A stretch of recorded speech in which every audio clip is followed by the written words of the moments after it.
Semangat pagi, salam bertemu kembali anak-anakku yang baik.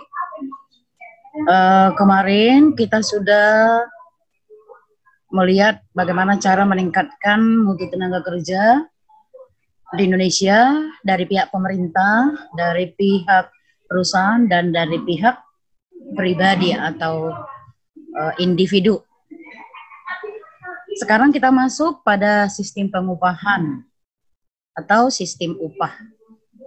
Karena balas jasa dari tenaga kerja itu adalah upah. Jadi upah itu adalah merupakan balas jasa yang diterima para mereka yang memberikan tenaga kerjanya kepada perusahaan.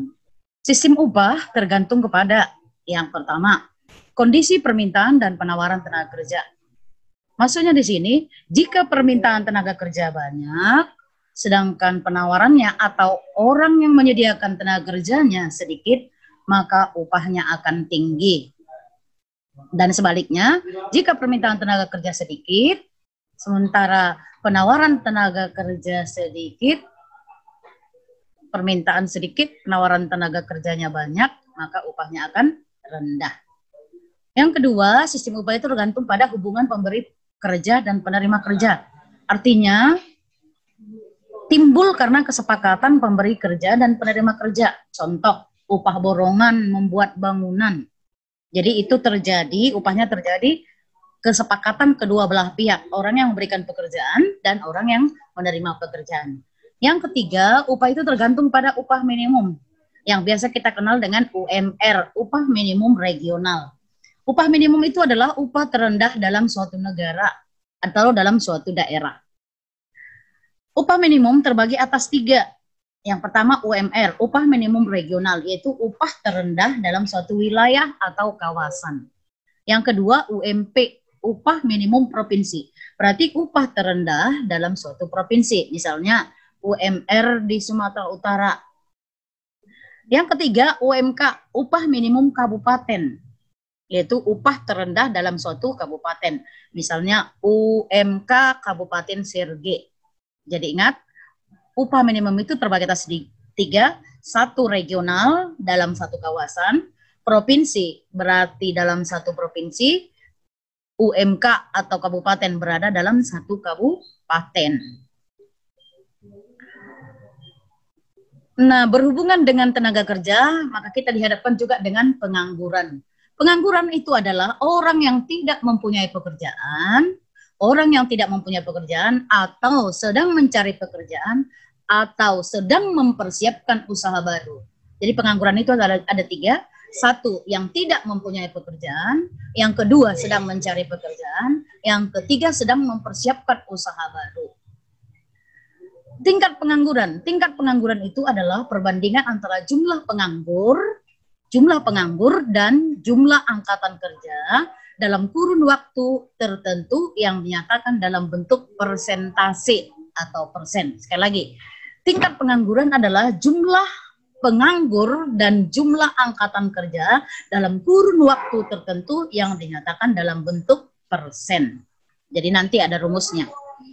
Kita lanjutkan anakku dengan jenis-jenis pengangguran. Jenis pengangguran itu ada banyak. Yang pertama, menurut faktor penyebab terjadinya pengangguran.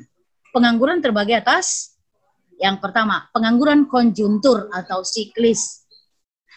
Pengangguran konjuntur atau siklis terjadi karena berkurangnya kegiatan ekonomi suatu negara sehingga menurunkan daya beli masyarakat, yang akhirnya akan mengurangi pendapatan perusahaan dan perusahaan akan terpaksa mengurangi karyawannya atau yang disebut dengan istilah PHK. Sekali lagi, pengangguran konjuntur atau siklis adalah karena berkurangnya kegiatan ekonomi suatu negara. Berarti produksi barang dan jasa di suatu negara itu berkurang. Karena berkurang, maka terjadilah penurunan daya beli masyarakat.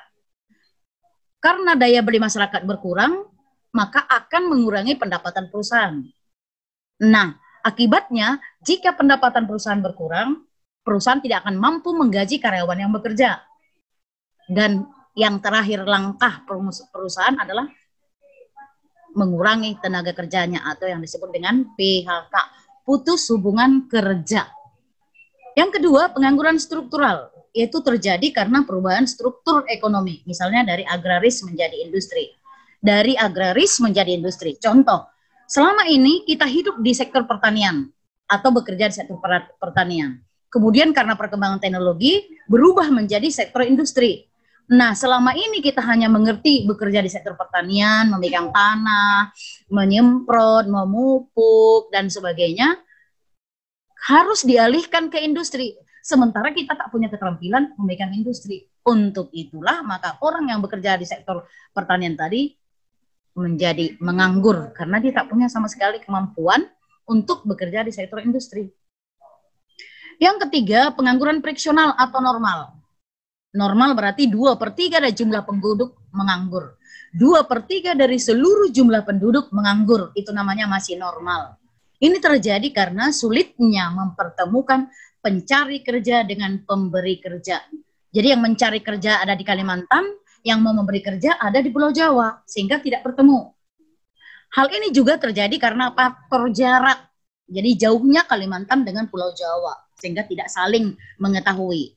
Dan juga selain itu kurangnya informasi. Orang-orang pencari kerja tidak mengetahui informasi di mana ada lowongan kerja. Namun di zaman sekarang ini kalau dia lihat melihat internet di mana saja ada lowongan kerja, dia akan pasti bisa mengetahuinya. Yang berikut, pengangguran musiman. Ini terjadi karena pergantian musim. Misalnya musim menanam di desa-desa menunggu musim panen. Itu biasanya selang waktunya anakku ada 3 bulan. Jadi menunggu panen 3 bulan untuk sementara waktu orang yang bekerja di sektor pertanian tadi akan menganggur. Menurut lama waktu bekerja, pengangguran terbagi atas yang pertama, pengangguran terbuka. Terbuka berarti transparan, nampak. Ini sama sekali tidak bekerja. Memang nampak di mata masyarakat dia tidak bekerja dan berusaha mencari pekerjaannya. Untuk ini kita bisa mencari tingkat pengangguran terbuka. Yang rumusnya tingkat pengangguran terbuka sama dengan jumlah pengangguran terbuka per angkatan kerja dikali 100%. Sekali lagi, tingkat pengangguran terbuka sama dengan jumlah pengangguran terbuka per angkatan kerja dikali 100%. Yang kedua, setengah menganggur. Setengah menganggur berarti mereka yang bekerja 6-7 jam. Kurang dari 6-7 jam per hari atau kurang dari 40 jam per minggu. Atau ini sering disebut dengan kurang dari jam kerja normal. Jadi normalnya orang bekerja per minggu itu 40 jam. Atau 6-7 jam per hari. Jika kurang dari itu, maka disebut dia setengah menganggur. Situasi ini ketika orang bekerja, tapi tenaganya kurang dimanfaatkan. Dia bekerja, tapi tidak bekerja sampai 6-7 jam per hari. Itulah yang disebut dengan setengah pengangguran. Untuk menghitung tingkat setengah pengangguran, dapat digunakan dengan rumus jumlah pengangguran normal per angkatan kerja kali 100%. Sekali lagi, tingkat setengah menganggur dapat dihitung dengan jumlah pengangguran normal per angkatan kerja kali 100%. Yang ketiga, pengangguran terselubung. Terselubung yaitu ketidaksesuaian bakat atau kemampuannya, atau dikarenakan terlalu banyaknya karyawan yang digunakan untuk suatu pekerjaan. Berarti kelebihan tenaga kerja untuk suatu pekerjaan. Misalkan sebenarnya pekerjaan itu bisa dikerjakan 4 orang, tapi yang mengerjakan 6 orang. Sebenarnya bisa diselesaikan 4 orang, tapi yang bekerja 6 orang. Berarti kelebihan 2 orang tenaga kerjanya. Itulah yang disebut dengan pengangguran terselubung. Nah, anak-anakku, pasti kita resah dengan adanya pengangguran ini. Maka, apa dampak pengangguran itu terhadap pembangunan nasional?